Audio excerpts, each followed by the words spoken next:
I think most people know that I record all these videos a day in advance, so if anything does happen on the day that this video is uploaded, which is going to be October 30th at about 3 p.m. PST, I'm thinking, there's a chance this video gets uploaded earlier, but just based off of how everything's forming in my mind, I do think this is going to be the afternoon video.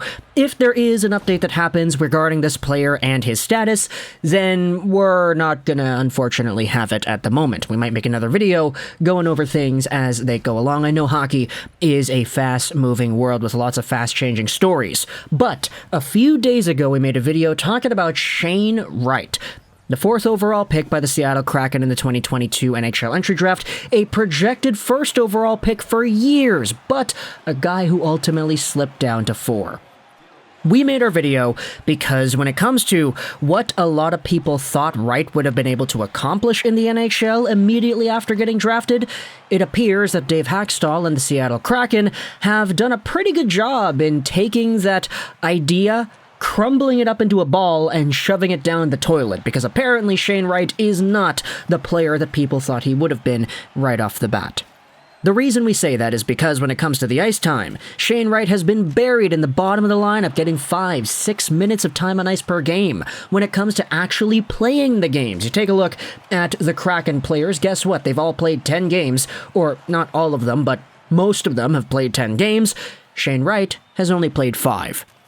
Yesterday, the Seattle Kraken played off against the Pittsburgh Penguins. Guess what? The Penguins have themselves a back-to-back after losing to Vancouver. They're coming into town. This should be a pretty easy game, in theory, for Seattle because, the Penguins just got stomped against Calgary, Edmonton, and Vancouver, and now they're on a back-to-back. Why not go out there and play Shane Wright? But no. Guess what? Kate Shefty gave us the update before the game began. Donato was going to be in for Kuhlman tonight against the Penguins. No Shane Wright. His grandparents were in town for the week and the 3-game homestand, and they won't get to see their grandson play. And that kind of sucks. That really does suck. Last time we had talked about Wright, it was all, okay, they're going through some growing pains, trying to adjust and see where this player really fits into their lineup, and I guess that's okay, but we'll see where things go from here. But you have yourselves a 3-game homestand on the week, grandparents are in town, and Hakstol's like, nah, sorry, it's gonna be Donato. Shane Wright, you're sitting out. And I know for some people that might not necessarily be too big of a deal. Okay, these guys are professional athletes. There are 82 games in a season, and Wright is going to be an NHL player for the majority of his career, so his grandparents are going to have a lot of time to see this guy play in action, right? But at the same time, I don't know, man, it kind of rubs me the wrong way. He's 18 years old, he was supposed to be this hotshot young rookie that had all the hype in the world and potential, but he slips in the draft, he goes to Seattle, and he doesn't get any playing time.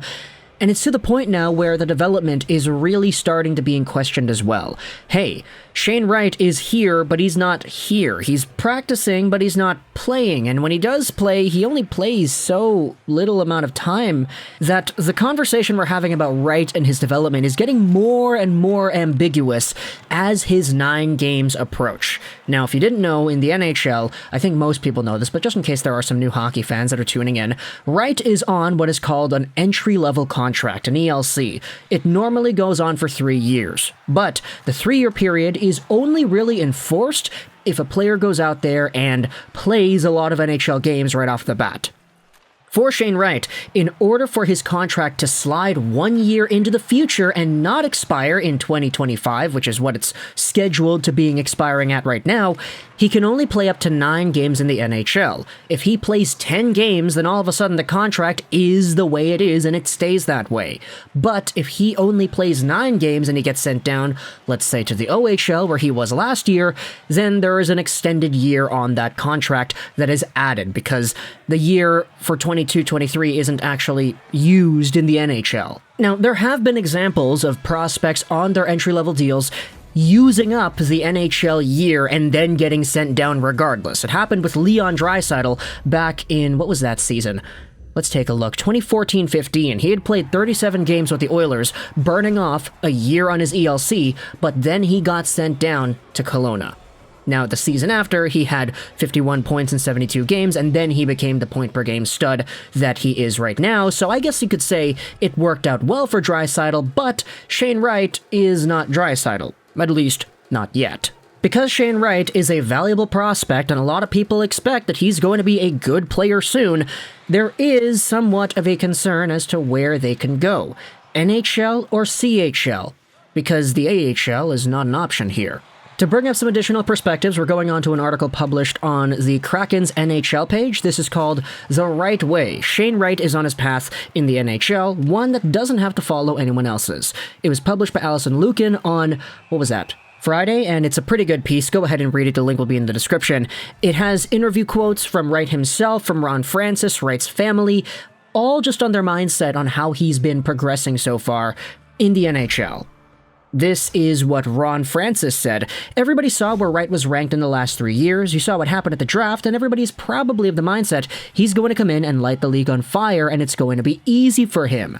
But the NHL is a good league, and it's going to be tough for him to do just that. I would say enjoy the process with him. He's a terrific kid, and he's going to be a great player for us for a long time. It's just a matter of us making sure we manage to find the right way. This is where the illustration comes in of actually being a part of an NHL organization, even if you're not playing per se. Wright is being exposed to systems he's never seen before. Even skills like face-offs and taking pucks off the wall demand more of a player at the NHL level. That shift is not something lost on Wright's parents, Tanya and Simon. The couple was in Seattle for the first 2 home games of the Kraken season. Everybody tells you, you know what, the NHL is a different level and you have to earn it. And now, I get it, Wright's father said. Now that I've watched some NHL games in person, the gap in the caliber of hockey between both leagues, the NHL and the OHL, is a lot more significant. It's so much more significant than I ever thought. Just the caliber of hockey, and I'm thinking to myself, holy crap, my 18-year-old son is playing with these guys. And I guess you could say, okay, he's not necessarily playing, he's practicing, he's learning, but he's getting 6 minutes of time on ice per game. And this is also where things get a little bit wonky, because Dave Haxtell, he has some interview quotes in the article. He is a good player, he's growing, he's heading in the right direction. Getting the points is a nice step, and you can see his confidence building. I've got to get him on the ice a couple of more minutes now and just continue to let him grow. And that's kind of where things get weird, because as we had noted, I mean, the guy only has 1 assist. He's got 5 games played where everybody else has 10. He sat out during the entire week's worth of time that his grandparents were in town for the homestand. And, I mean, there are some conflicting ideas here, I feel. Like, sure, the Kraken are saying the right things. They're talking about giving him more time to develop and to grow and to learn and everything, but at the end of the day, he's just not getting played. I mean, I get it, his family at the very least is like, oh wow, like my son is playing with these guys. That's crazy. And there might be some satisfaction there, but at the same time, for fans that have been waiting to see Shane Wright just go out there and do what it is that we thought Wright would be able to do, this outcome of events makes things a little bit more difficult to process. In fact, here's the Seattle Kraken subreddit post of the article that we had just read on NHL.com. Altruistic Cod says, I'm no Haxtell fan, but isn't it very likely that Wright just isn't ready? Hayaduke Lives Here replies and says, yeah, and absolutely no shame in that. He's still young, but I think people are frustrated for a few reasons. 1, the Kraken are saying one thing and doing another, with both the GM and coach saying he should have more minutes, but then making him a healthy scratch. 2, if he's not ready, then sitting him on the bench and practicing with NHLers is likely not going to help him much. People think he should be getting playing time with our farm team or his OHL team, so at least he's getting more playing experience. Now, I'm not necessarily going to agree or disagree with that point, but I do understand why that sentiment is being mentioned here. And thirdly, none of this seems to be endearing Shane to our team, and people are worried it's making him frustrated, which will both potentially stunt his development and make him resent our team. Now, Francis and Haxtell get paid to run a hockey team, and I'm just a random fan, but I can see the arguments that people are making, Hayaduke Lives Here says, and it sucks because Shane has a lot of talent and potential. To end off this video, we'll go back to the article and read the last quote here from Shane Wright's father, Simon. I have trust in the entire organization in Seattle. Whether that's ownership through to Ron Francis to the coaching staff and then through all the support staff, we've had countless interactions with different individuals throughout the organization at different levels, and it's all been unbelievable. Just even having a simple conversation with Shane and what his thoughts are, we have nothing but faith, trust, and belief in the Kraken organization.